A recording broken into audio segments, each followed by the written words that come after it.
지금 이 영상을 보시는 여러분, 딱 한 가지만 확인해 보세요. 발목을 손가락으로 꾹 눌러 보십시오. 눌렀다가 손가락을 뗐을 때 쑥 들어간 자국이 천천히 올라온다면 오늘 이 영상은 여러분을 위한 것입니다. 그냥 오래 서 있어서 붓는 것과는 다릅니다. 아침에 일어났는데도 그 자국이 남아 있다면 지금 콩팥이 여러분에게 도움을 요청하고 있는 겁니다. 사실 오늘 제가 이 영상에서 정말 하고 싶은 말은 따로 있습니다. 많은 분들이 콩팥 관리를 하면서 가장 중요한 한 가지를 놓치고 계신다는 겁니다. 식단도 잘 지키고 약도 열심히 드시면서도 이것 하나를 모르셔서 콩팥이 계속 나빠지는 분들이 계세요.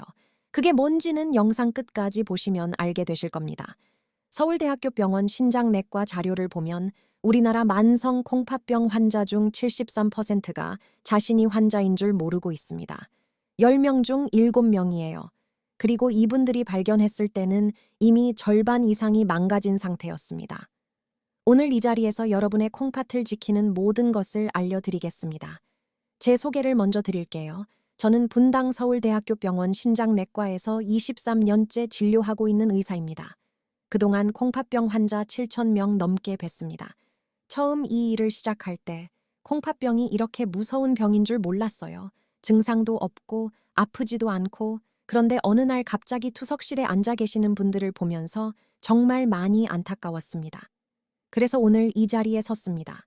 여러분이 그런 상황이 되지 않도록 미리 알려드리고 싶어서요. 오늘 드릴 내용은 크게 10가지입니다. 첫째, 콩팥이 왜 조용한 살인자라 불리는지. 둘째, 콩팥이 보내는 경고 신호 5가지. 셋째와 넷째, 이 꼭 먹어야 할 음식과 절대 피해야 할 음식. 다섯째, 모르고 드시면 콩팥을 망가뜨리는 약들. 여섯째, 물 마시는 법. 일곱째, 단백질 관리. 여덟째, 생활 습관. 아홉째, 정기 검진. 그리고 마지막으로 여러분께 희망의 말씀을 드리겠습니다. 1시간이 조금 길게 느껴지실 수 있어요. 하지만 이 1시간이 여러분의 콩팥을, 아니 여러분의 남은 인생을 바꿀 수 있습니다. 끝까지 함께 해주세요. 자, 그럼 시작합니다. 첫 번째 이야기입니다. 왜 콩팥병은 조용한 살인자라고 부를까요? 여러분, 혹시 자동차 계기판을 생각해 보신 적 있으세요? 기름이 부족하면 경고등이 켜지잖아요. 엔진에 문제 생기면 또 경고등이 켜지고요. 그런데 우리 몸의 콩팥은 경고등이 없어요. 절반이 망가져도, 60%가 망가져도, 70%가 망가져도 아무 신호를 보내지 않습니다. 그냥 남은 부분으로 최선을 다해 일합니다. 그게 콩팥의 비극입니다. 콩팥이 하는 일이 뭔지 아세요? 크게 3가지입니다. 첫째, 혈액 속 노폐물을 걸러서 소변으로 내보내는 일이에요. 우리가 밥 먹고 음식 소화시키면 찌꺼기가 생기죠. 그 찌꺼기가 온몸을 돌아다니면 독소가 됩니다. 콩팥이 이걸 걸러줍니다. 둘째, 몸속 수분과 전해질 균형을 맞춥니다. 나트륨, 칼륨, 이런 미네랄들이 너무 많아도 안 되고 너무 적어도 안 되거든요. 세밀하게 조절하는 게 콩팥입니다. 셋째, 호르몬을 만듭니다. 혈압을 조절하는 호르몬, 빈혈을 막아주는 호르몬, 뼈를 지키는 비타민 D를 활성화하는 것도 콩팥 일이에요. 근데 이 모든 기능을 콩팥 기능이 30% 이하로 떨어질 때까지 아무 증상 없이 이뤄갑니다. 30% 이하가 됐을 때 그때야 피곤하고 입맛 없고 몸 붓고 숨 차는 증상이 생겨요. 그런데 이미 그 단계는 4단계입니다. 기능의 70%가 사라진 뒤에요.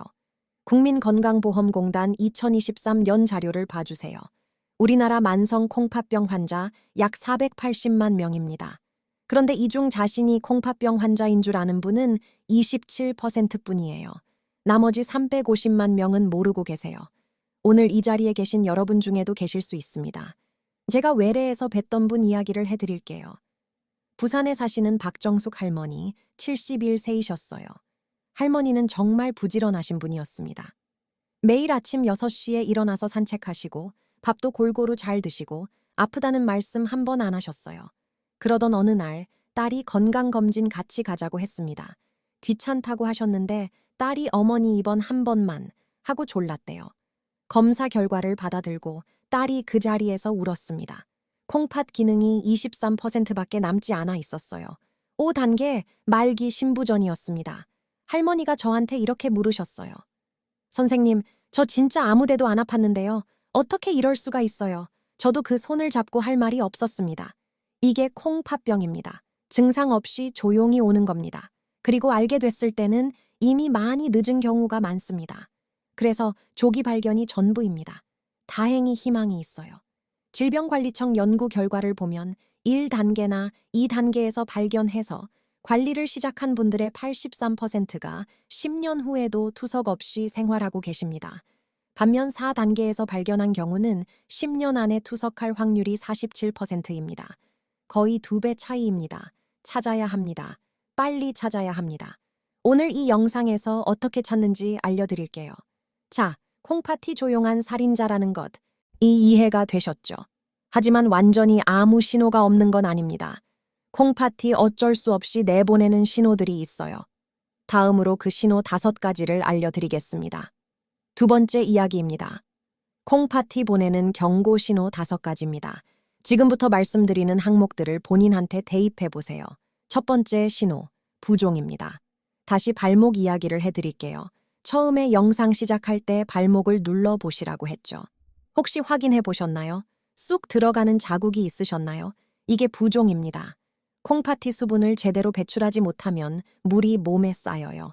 낮 동안 쌓인 물이 중력 때문에 아래로 내려가서 발과 발목에 고입니다. 그냥 오래 서 있어서 붓는 것과 다른 점이 있어요. 오래 서서 부은 건 누우면 빠집니다. 다음 날 아침이면 없어요. 하지만 콩팥 때문에 부은 건 아침에도 그대로예요. 양말 자국이 깊게 파여 있고 신발이 저녁에 잘 안 들어가요. 서울아산병원 연구팀 조사를 보면 만성 콩팥병 환자의 68%가 부종을 경험했는데 그중 절반이 나이 들어서 그런 거라고 넘기셨대요. 대구에 사시는 이영호 할아버지, 68세이셨어요. 할아버지는 1년 가까이 저녁마다 발이 붓더래요. 처음엔 바티를 많이 해서 그런가 하셨대요. 그런데 어느 날 손녀가 할아버지 발 왜 이래? 하면서 놀라더래요. 병원에 가봤더니 콩팥 기능이 34%였습니다. 4단계 경계였어요. 그때라도 발견하신 게 다행이었습니다. 지금은 관리하시면서 잘 지내고 계십니다. 두 번째 신호, 소변의 변화입니다. 화장실 가시면서 소변 한번 살펴보신 적 있으세요? 귀찮으시겠지만 이게 중요한 이유가 있습니다. 소변에서 거품이 많이 난다면, 그리고 그 거품이 한참 있어도 안 없어진다면 단백뇨일 가능성이 높습니다. 콩팥이 제대로 일하면 단백질을 몸에 남겨두고 노폐물만 소변으로 내보냅니다. 그런데 콩팥이 손상되면 단백질이 새어나와요. 세브란스 병원 신장내과 자료를 보면 단백뇨가 있는 사람은 10년 내에 투석할 확률이 5.7배 높습니다. 소변 색이 진한 갈색이거나 붉은빛이 도는 경우도 주의하셔야 합니다. 세 번째 신호, 이유 모를 피로감입니다. 혹시 잠을 충분히 자는데도 자꾸 피곤하세요? 낮에 자꾸 졸리고 기운이 없으세요? 나이 탓이라고 생각하시면 안 됩니다. 콩팥이 나빠지면 적혈구를 만드는 호르몬이 줄어서 빈혈이 생깁니다. 빈혈이 생기면 온몸에 산소 공급이 부족해지니까 당연히 피곤하죠. 또 몸에 독소가 쌓이면 세포가 제대로 일을 못해요. 삼성서울병원 통계를 보면 콩팥병 3단계 이상 환자의 79%가 만성 피로를 호소합니다. 그런데 대부분 나이 탓으로 돌리셨어요. 울산에 사시는 임경자 할머니 68세이셨어요. 1년 넘게 피곤해서 병원 3군데를 다니셨대요. 다들 나이 들어서 그렇다고만 하더래요. 그러다 건강검진에서 우연히 콩팥병 3단계가 발견됐습니다. 지금은 치료 시작하고 피로감도 많이 좋아지셨어요. 나이 탓이 아니었던 거예요. 네 번째 신호, 식욕이 없어지는 겁니다. 밥맛이 없어지고 먹기 싫어지고 아침에 특히 심합니다. 요독증 때문이에요. 몸에 독소가 쌓이면 위장 기능이 떨어지고 입맛이 없어집니다.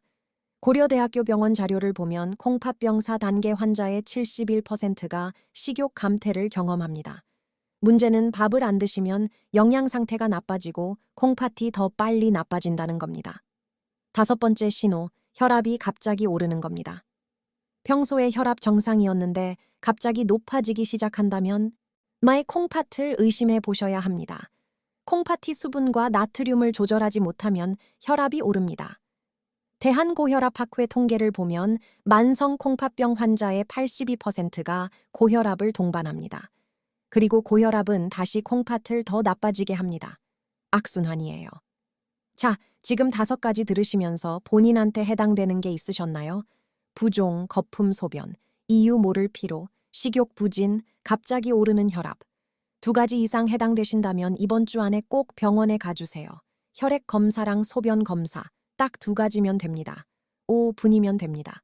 다음으로 콩팥을 살리는 음식 이야기를 하겠습니다. 3번째 이야기, 콩팥에 좋은 음식입니다. 많은 분들이 물어보세요. 선생님, 뭘 먹어야 콩팥에 좋아요? 사실 특별한 슈퍼푸드 하나로 콩팥을 고치는 건 없습니다. 하지만 꾸준히 드시면 확실히 도움이 되는 음식들이 있어요. 8가지를 알려드리겠습니다. 첫 번째, 양배추입니다. 양배추는 칼륨이 적고 비타민 C, 비타민 K가 풍부해요. 그리고 항산화 물질이 많아서 콩팥 세포를 보호합니다. 서울대병원 영양학과 연구를 보면 양배추를 주 3회 이상 드신 분들이 그렇지 않은 분들보다 콩팥 저하 속도가 27% 느렸습니다. 그냥 찌거나 샐러드로 드셔도 좋고요. 2번째, 블루베리입니다. 안토시아닌이라는 항산화 물질이 가득 들어있어요. 하버드 의과대학 연구팀이 15년간 추적 조사했더니 블루베리를 일주일에 2컵 이상 드신 분들은 콩팥병 발생률이 23% 낮았습니다. 요즘은 냉동 블루베리도 좋아요. 아침 요구르트에 섞어 드시면 됩니다. 3번째, 마늘입니다. 우리 전통 음식에 빠지지 않는 마늘. 여기에 알리신이라는 성분이 있어요. 혈압을 낮추고 염증을 줄여줍니다. 대한영양학회 자료를 보면 하루 마늘 2~3쪽이 콩팥 건강에 도움이 됩니다. 할머니, 할아버지 때부터 마늘 많이 드셨잖아요. 그게 다 이유가 있는 겁니다. 4번째, 올리브 오일입니다. 불포화 지방산이 풍부해서 혈관을 보호합니다. 콩팥은 혈관으로 이루어진 장기예요. 메이오 클리닉 연구에 따르면 올리브 오일을 주로 쓰신 분들이 콩팥 기능 저하 속도가 31% 느렸습니다. 참기름 대신 올리브 오일 한번 바꿔보세요. 5번째, 등푸른 생선입니다. 고등어, 삼치, 연어. 오메가3 지방산이 염증을 줄이고 혈압을 낮추고 혈관을 보호해요.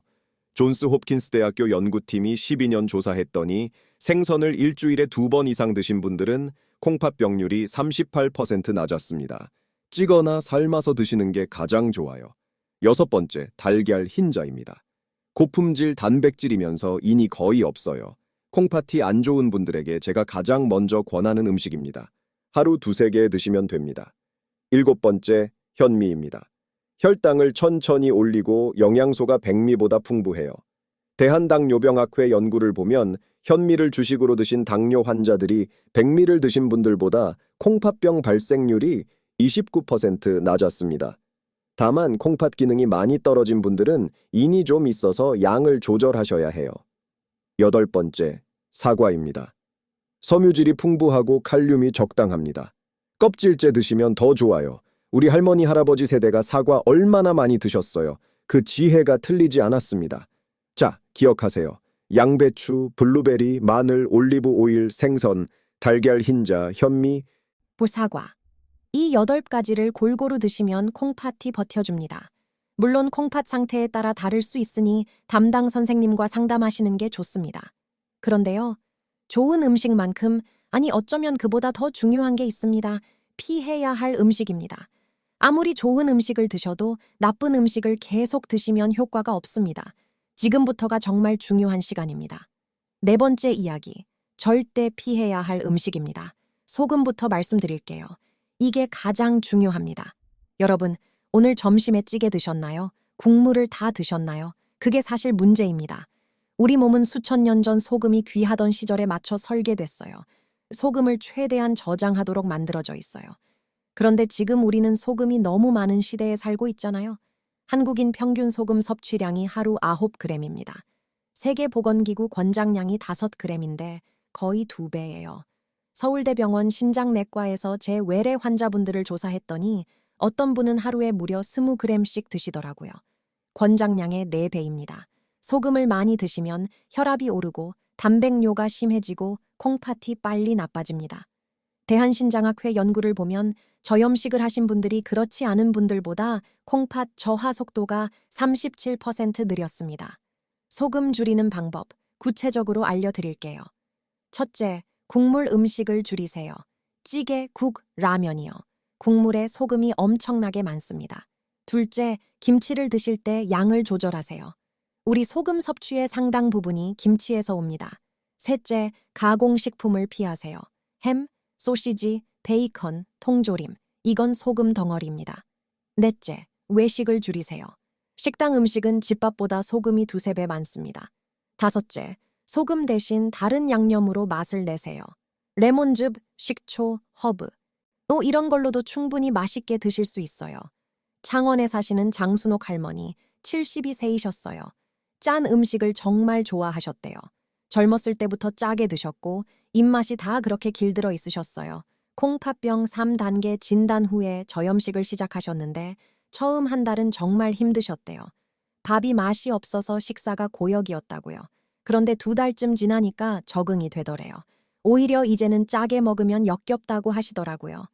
6개월 검사에서 단백뇨가 절반으로 줄었습니다. 입맛은 바뀝니다. 꾸준히 하시면 됩니다. 두 번째 조심해야 할 것, 칼륨입니다. 칼륨은 좀 복잡해요. 콩팥 상태에 따라 다르게 드셔야 합니다. 콩팥 기능이 1, 2단계로 비교적 좋을 때는 칼륨이 혈압을 낮추고 나트륨 배설을 도와주기 때문에 괜찮아요. 하지만 콩팥 기능이 4단계 이상으로 많이 나빠지면 칼륨을 제한해야 합니다. 콩팥이 칼륨을 제대로 배설하지 못하면 혈중 칼륨이 높아져요. 세브란스 병원 응급실 통계를 보면 고칼륨 혈증으로 응급실에 온 환자의 83%가 만성 콩팥병 환자였습니다. 고칼륨 혈증은 부정맥을 일으키고 심하면 심장이 멈출 수 있습니다. 칼륨이 많은 음식이 뭐냐고요? 바나나, 토마토, 오렌지, 키위, 감자, 고구마, 시금치, 미역, 다시마. 건강에 좋다고 알려진 음식들이 많죠. 콩팥 기능이 좋을 때는 괜찮아요. 하지만 많이 나빠진 분들은 조심하셔야 합니다. 채소 드실 때 물에 2시간 이상 담갔다가 데쳐서 드시면 칼륨이 절반 가까이 빠져나가요. 세 번째, 인입니다. 콩팥이 나빠지면 인이 몸에 쌓여요. 인이 쌓이면 혈관이 석회화됩니다. 혈관벽이 돌처럼 굳어버려요. 그러면 심근경색, 뇌졸중 위험이 엄청나게 높아집니다.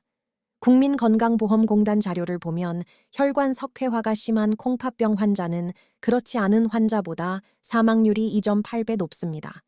인이 많은 건 어디 있냐고요? 가공식품에 특히 많아요. 햄, 베이컨, 소시지, 통조림, 인스턴트 식품, 그리고 유제품에도 있어요. 우유, 요구르트, 치즈. 건강하다고 많이 드시는 견과류에도 인이 많습니다. 대한영양학회 분석을 보면 가공식품의 인은 90% 이상 흡수되고 자연식품의 인은 40%부터 60%까지만 흡수됩니다. 같은 양이라도 가공식품으로 드시면 훨씬 많이 쌓인다는 뜻이에요.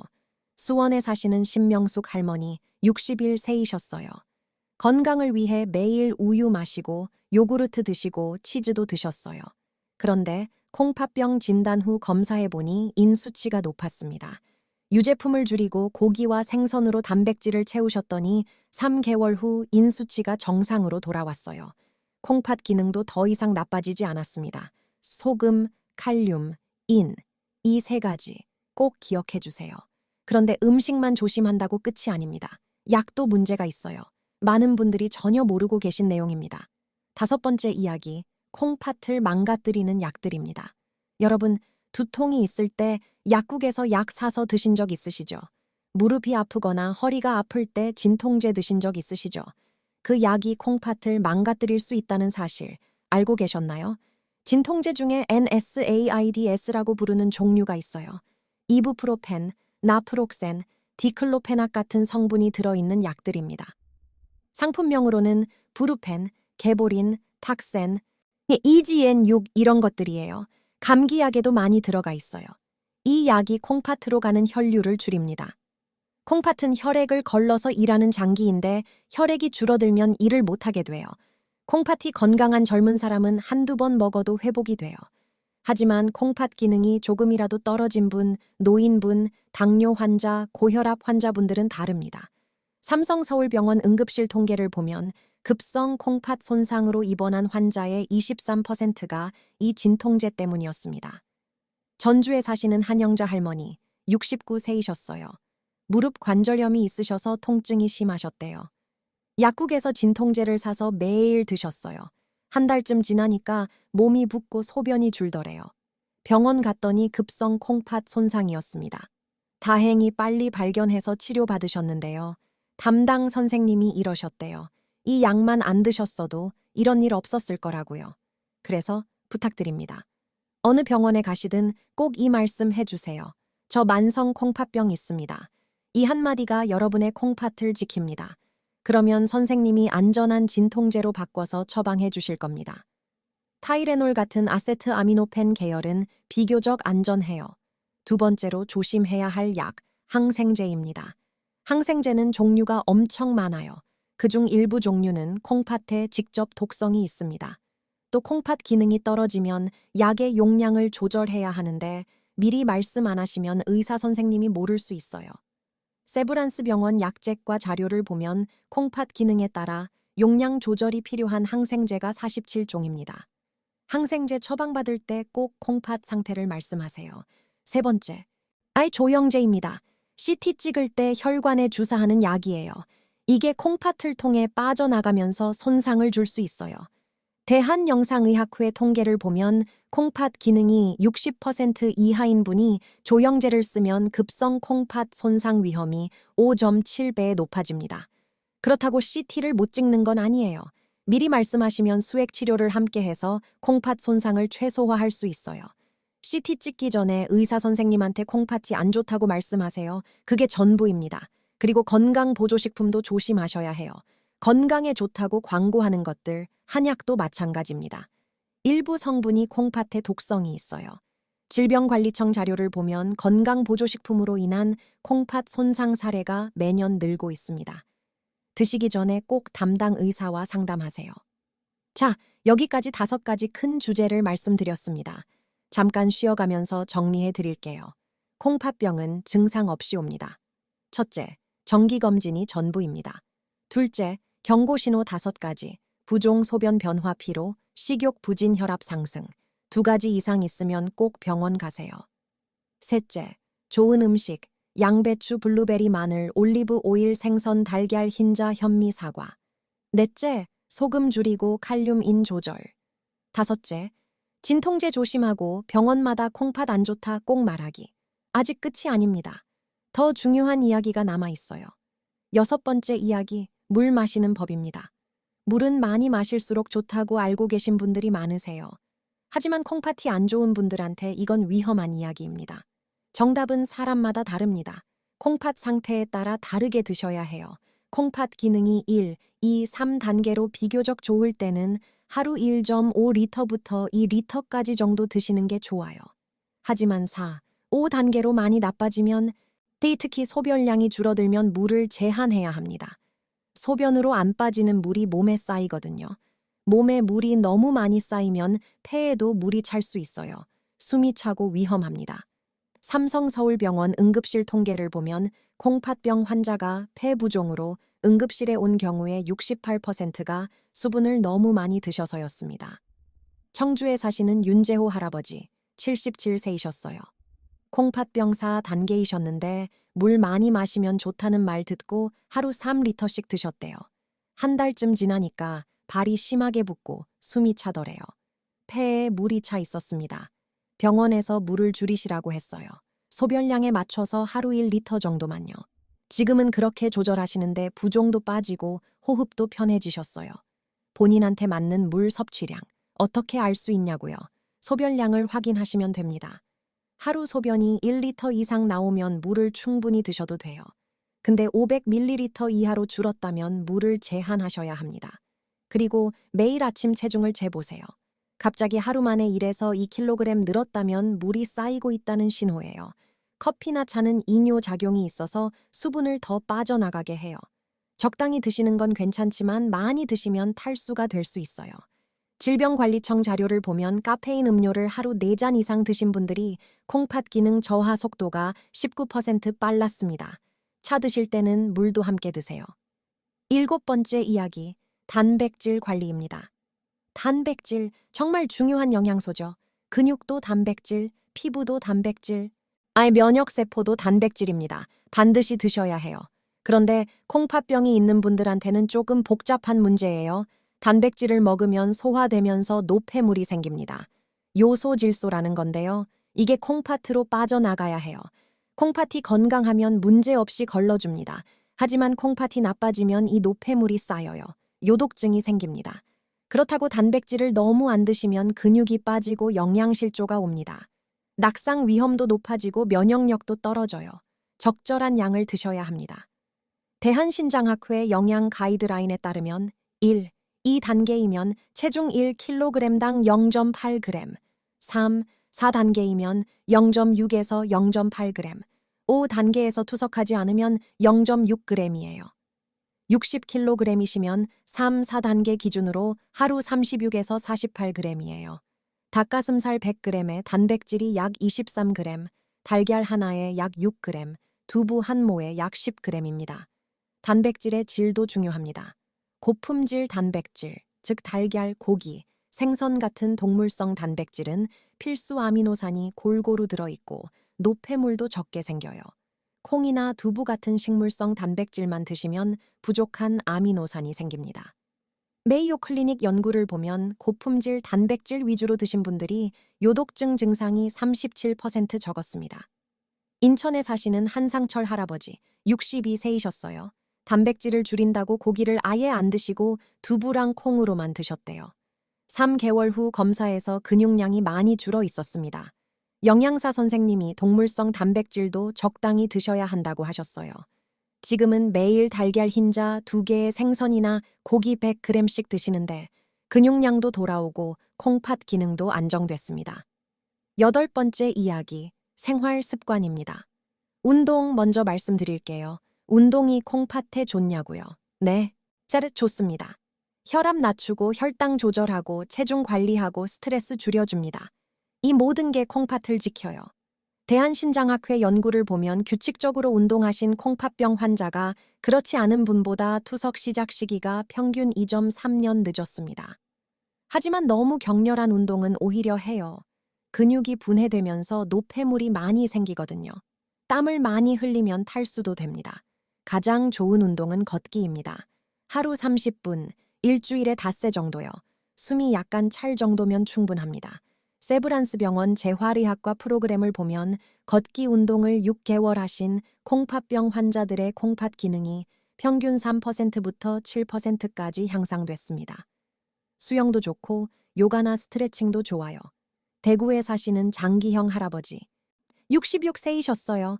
콩팥병 2단계이신데 건강 위해 주말마다 등산을 하셨대요. 처음엔 좋았는데 3개월 후 검사 수치가 나빠졌어요. 너무 힘들게 하신 거였어요. 산책로를 천천히 걷는 것으로 바꾸셨더니 콩팥 기능이 다시 안정됐습니다. 체중 관리도 중요합니다. 비만이 있으면 혈압이 오르고 당뇨가 생기기 쉽고 염증 물질이 많아집니다. 국민건강보험공단 자료를 보면 비만인 분은 정상 체중인 분보다 만성 콩팥병 발생률이 2.6배 높습니다. 하지만 급격하게 빼면 안 돼요. 근육이 빠지고 탈수가 되거든요. 한 달에 1에서 2kg씩 천천히 빼세요. 매일 밥 한 공기를 3분의 2 공기로 줄이고 걷기 운동 30분만 하셔도 한 달에 충분히 빠집니다. 수면도 중요합니다. 잠을 잘 자야 몸이 회복되고 콩팥도 쉽니다. 대한수면학회 자료를 보면 수면이 6시간 미만이거나 9시간 이상이면 콩팥병 위험이 높았습니다. 7시간에서 8시간이 적당해요. 밤 11시에서 새벽 1시 사이에는 꼭 주무세요. 이 시간에 성장 호르몬이 나오고 세포가 재생됩니다. 담배와 술 이야기를 안 할 수 없어요. 담배는 혈관을 수축시키고 혈압을 높이고 염증을 일으킵니다. 서울대병원 연구를 보면 흡연자는 비흡연자보다 투석 시작 시기가 평균 3.2년 빨랐습니다. 금연 클리닉 도움 받으시면 성공률이 많이 높아집니다. 술은 하루 맥주 반 캔, 소주 한 잔 이하로 드세요. 콩팥 기능이 3단계 이상이면 아예 안 드시는 게 좋습니다. 9번째 이야기. 이 정기검진과 추적 관리입니다. 아무리 잘 먹고 잘 운동해도 검사를 안 받으면 모릅니다. 콩팥은 조용히 나빠진다고 처음에 말씀드렸잖아요. 그래서 검사가 전부예요. 어떤 검사를 받아야 할까요? 3가지입니다. 첫째, 소변 검사입니다. 단백뇨가 있는지 확인해요. 아침 첫 소변을 받아 제출하면 5분이면 결과가 나와요. 단백질이 조금이라도 나오면 정밀 검사를 해야 합니다.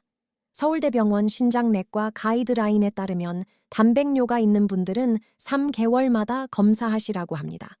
둘째 혈액 검사입니다. 크레아티닌 수치를 봐요.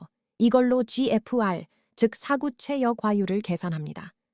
이게 90 이상이면 정상, 60에서 89면 1단계, 45에서 59면 2단계, 30에서 44면 3단계, 15에서 29면 4단계, 15 미만이면 5단계입니다. 대한신장학회 권고안을 보면 위험 요인이 있는 분은 1년에 한 번, 진단받으신 분은 3에서 6개월에 한 번 받으시라고 합니다. 셋째 초음파 검사입니다. 콩팥 크기와 모양을 확인해요. 만성 콩팥병이 진행하면 콩팥이 작아집니다. 1년에 한 번 권장합니다. 부산에 사시는 임종수 할아버지, 72세이셨어요. 콩팥병 3단계에서 3개월마다 검사를 받으셨어요. 6개월째 검사에서 단백뇨가 갑자기 늘어 있었습니다. 담당 선생님이 바로 약을 조정하셨어요. 혈압약을 바꾸고 콜레스테롤 약을 추가하셨죠. 3개월 후 다시 검사했더니 단백뇨가 줄어들었어요. 할아버지가 그러시더래요. 정기검사 덕분에 빨리 발견해서 대처할 수 있었다고요. 검사 결과는 수첩에 기록해 두세요. 날짜, 크레아티닌, GFR, 단백뇨 수치를 적어두시면 변화를 한눈에 볼 수 있어요. 병원 가실 때마다 가져가서 선생님께 보여드리세요. 여러분이 기록하면 의사도 더 정확하게 도울 수 있습니다. 원인 질환 관리도 정말 중요합니다. 대부분의 콩팥병은 당뇨나 고혈압 때문에 생깁니다. 당뇨가 있으면 당화혈색소 7% 이하로 관리하세요. 고혈압이 있으면 혈압을 130/80 이하로 유지하세요. 서울대병원 신장과 연구를 보면 혈압을 목표치로 유지하신 분들이 그렇지 않은 분들보다 콩팥 기능 저하 속도가 42% 느렸습니다. 약도 빠뜨리지 마세요. 세브란스 병원 약제과 조사를 보면 약을 꾸준히 드신 분이 그렇지 않은 분보다 투석 시작 시기가 평균 4.7년 늦었습니다. 거의 5년이에요. 그 5년 동안 손주들과 얼마나 더 많은 시간을 보낼 수 있겠어요. 약 먹기 잊으시는 분들은 매일 아침 알람을 맞춰두세요. 달력에 표시하는 것도 좋습니다. 10번째 이야기, 마지막입니다. 희망의 말씀을 드리겠습니다. 지금까지 무서운 이야기를 많이 드렸죠. 그런데요, 저는 절망하라고 이 영상을 만든 게 아닙니다. 여러분이 젊었을 때 얼마나 힘드셨어요? 배고픈 시절 버텨내시고 자식들 뒷바라지 하느라 당신 몸은 뒤로 미루셨죠. 이제는 여러분 차례입니다. 손주들과 오래오래 함께 있으려면 지금부터라도 콩팥을 챙기셔야 합니다. 희망이 있어요. 질병관리청 통계를 보면 1에서 3단계에서 제대로 관리하신 분의 87%가 투석 없이 생활하고 있습니다. 그리고 의학이 계속 발전하고 있어요. 최근 SGLT2 억제제라는 당뇨약이 콩팥 보호 효과가 있다는 게 밝혀졌습니다. 하버드 의대 연구팀 조사에서 이 약을 복용하신 분들이 콩팥 기능 저하 속도가 39% 느렸어요. 이제 당뇨 없는 콩팥병 환자에게도 처방합니다. 투석 기술도 좋아졌어요. 집에서 밤에 자면서 할 수 있는 복막 투석도 있어요. 낮 시간을 자유롭게 쓸 수 있습니다. 신장 이식 성적도 좋아졌어요. 국립장기이식관리센터 자료를 보면 신장 이식 후 10년 생존율이 87%입니다. 줄기세포로 콩팥을 재생하는 연구도 활발하게 진행 중이에요. 성남에 사시는 서진호 할아버지, 75세이세요. 5년 전에 콩팥 4단계 진단받으셨을 때 담당 의사가 2년 안에 투석할 거라고 했대요. 할아버지가 정말 열심히 하셨어요. 저염식, 단백질 조절, 매일 30분 걷기, 약 한 번도 안 빠뜨리기. 5년이 지난 지금 아직도 투석 안 하고 계세요. 콩팥 기능은 여전히 4단계지만 더 나빠지지 않았어요. 할아버지가 그러시더래요. 관리가 곧 치료라고요. 열심히 하면 투석을 늦출 수 있다고요. 저는 여러분이 그 할아버지처럼 되실 수 있다고 믿습니다. 오늘 배운 것들 한꺼번에 다 바꾸려고 하지 마세요. 한 가지씩 천천히 시작하세요. 이번 주에는 국물 음식을 줄여보세요. 다음 주에는 매일 30분 걷기를 시작하세요. 그 다음 주에는 병원에 가서 소변검사 한번 받아보세요. 한 달만 지나면 달라집니다. 달라진다는 걸 직접 느끼게 되면 그 다음은 저절로 됩니다. 지금 영상 보시면서 처음에 발목을 눌러보셨죠? 어떠셨나요? 자국이 남으셨나요? 혹시 그러셨다면 혹시 이번 주가 지나기 전에 꼭 병원에 가주세요. 소변검사랑 혈액검사 딱 2가지만 해도 됩니다. 그 결과 하나가 여러분의 남은 삶을 바꿀 수 있습니다. 우리 가족을 위해서요. 자식들한테 짐 되기 싫으시잖아요. 손주 결혼식 꼭 보고 싶으시잖아요. 그 자리에 건강하게 서 계시려면 지금 시작해야 합니다. 여러분은 충분히 할 수 있습니다. 힘드셨던 세월을 다 버텨내신 분들이에요. 이것도 이겨내실 수 있습니다. 우리 함께 건강한 콩팥 지켜봅시다. 자, 오늘 드린 내용을 마지막으로 정리해 드리겠습니다. 첫째, 콩팥병은 증상 없이 옵니다. 1년에 한 번은 꼭 소변검사와 혈액검사를 받으세요. 둘째, 부종, 거품, 소변, 이유 모를 피로, 식욕 부진, 갑자기 오르는 혈압, 이 중 2가지 이상이면 이번 주 안에 병원에 가세요. 셋째, 양배추, 블루베리, 마늘, 올리브 오일, 생선, 달걀, 흰자, 현미, 사과 이 8가지를 골고루 드세요. 넷째, 소금은 하루 5g 이하로 줄이세요. 칼륨과 이는 콩팥 단계에 맞게 조절하시고요. 다섯째, 진통제 드시기 전에 콩팥 안 좋다고 꼭 말씀하세요. 처방약이든 건강보조식품이든 드시기 전에 의사와 상의하세요. 여섯째, 소변량에 맞게 물을 드세요. 많다고 무조건 좋은 게 아닙니다. 일곱째, 단백질은 콩팥 단계에 맞는 양을 드시되 달걀, 흰자, 생선, 닭고기 위주로 드세요. 여덟째, 하루 30분 걷기를 시작하세요. 격렬한 운동은 피하고요. 아홉째, 체중을 관리하시고 잠은 7에서 8시간 주무시고 담배는 끊으세요. 열째, 약을 빠뜨리지 마시고 당뇨와 혈압을 목표치로 관리하세요. 3에서 6개월마다 검사 받으시고요. 이 10가지가 전부입니다. 복잡하지 않아요. 하나씩 하시면 됩니다. 그리고 영상 처음에 제가 오늘 꼭 드리고 싶은 말이 있다고 했죠. 많은 분들이 콩팥 관리를 하면서 가장 중요한 한 가지를 놓치신다고요. 그게 뭐냐고요. 바로 정기검진입니다.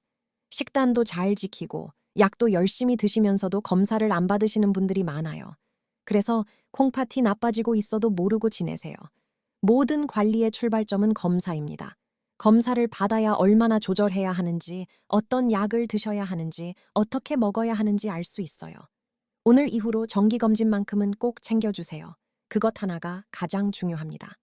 오늘 끝까지 함께 해주셔서 정말 감사합니다.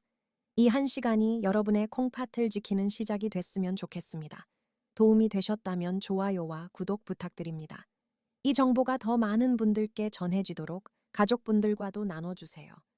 댓글에 여러분의 경험이나 궁금한 점도 남겨주시면 하나하나 답해드리겠습니다.